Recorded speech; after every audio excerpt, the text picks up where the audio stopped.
What's happening, YouTube? You're back in the building with the all knowing, all loving, all feeling, all seeing, all powerful. Damn all everything, sexy as hell host. In this video, we're talking about not the Tulsa race massacre, but ladies and gentlemen, would you believe that this type of violence happened to black communities in just about every state in the South and others? And in this video, we're talking about my home state, NC and Wilmington. Anyone who's been to North Carolina and been to Wilmington know that that city is beautiful, it's by water, and it is a very, very huge, thriving community. But at one point in time in the late 1800s, it was ran by us, minorities. And I know some of you racists that watch this video don't care, but there are some of you who do care and want to know the history, the real history of this country without the whitewashing. This is one that you don't see in the history books. Hell, you don't even see Tulsa. And it reminds you of what happened on January the 6th. And during the time when this happened, we also had a president in office who didn't want to do anything about these massacres. At the time, McKinley was president, and during the time, he wanted the race violence to go down, but didn't want to do anything to stop it.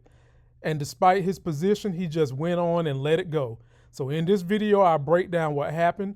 Don't forget to like the video, comment, subscribe, download the podcast. Let's go. I'm up early for the dealers come out. Everybody is outside till the killers come out. You ain't eating, you just act full. I'm impactful. Dozen funerals in a month. I got that pull. I will give it to niggas in all rap forms. Ignatius out right now on all platforms. Wilmington, North Carolina, in the late 19th century was a beacon of black achievement. Black residents thrived, building businesses and pursuing education. They held positions of influence and served their community with pride. However, this progress was not universally celebrated. White supremacy viewed black success with fear and resentment. This resentment set the stage for a brutal backlash in 1898. In the years leading up to 1898, a political force emerged in North Carolina that threatened to upend the established racial order. This force was the Fusionist Movement, a coalition of black Republicans and white populists united by a common goal to challenge the Democratic Party's stranglehold on power. The Fusionists championed policies that addressed the needs of farmers, both black and white, and advocated for increased black political participation. This coalition represented a direct threat to the very foundation of white supremacy, which relied on maintaining racial divisions to retain control. White supremacists viewed the Fusionists, particularly the black voters who made up a significant portion of their base, as a dangerous element that needed to be suppressed. They understood that the Fusionist success depended on interracial cooperation, and they were determined to shatter this alliance through intimidation, violence, and ultimately disenfranchisement. For years, the GOP and others have been coming for academic books in elementary through high school and college that take away the real history of this country. That history includes the benefits blacks gave to this country. And blacks have had to be superheroes. If you want to support a film studio that is committed to telling those stories and also telling superhero stories of blacks, helping to save the world and the universe, please go support Life Games Film Studio. Link is in description. And if you want to get an executive summary of what we're trying to do, all you got to do is shoot me an email. Make a donation without delay. The Fusionist Movement's platform, which included support for public education, economic reform, and voting rights, resonated with black residents eager for a political system that recognized their humanity and rights. Their electoral success in 1894 and 1896, resulting in the election of a Republican governor and a biracial legislature, sent shockwaves through the state. White supremacists, accustomed to unchallenged power, viewed this shift in the political landscape with alarm. They recognized the potential for a more equitable society, one where their dominance was no longer guaranteed, and they were prepared to use any means necessary to prevent it. In the tense atmosphere of 1898 Wilmington, A single editorial would become the catalyst for the violence to come. Alexander Manly, the editor of the Wilmington Daily Record, one of the few black-owned newspapers in the country, published an editorial that directly challenged the racist rhetoric of the time. Manly's editorial, published on August 18th, 1898, dared to call out the hypocrisy of white Southern womanhood, a sacred cow of white supremacy.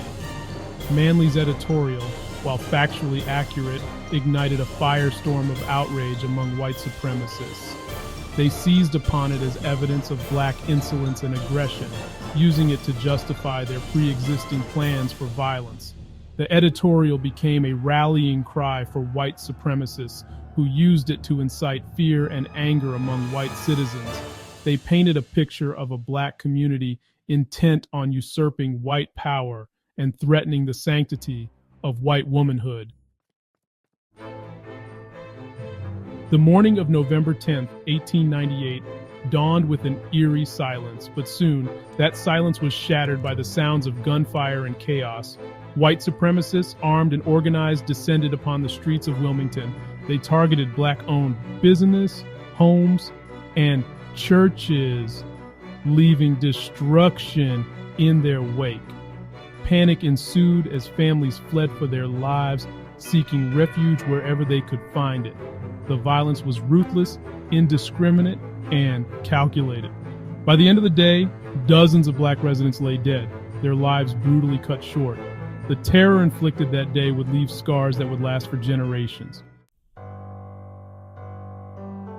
In the wake of the massacre, the white supremacists executed a coup d'etat, overthrowing the legitimately elected biracial government of Wilmington.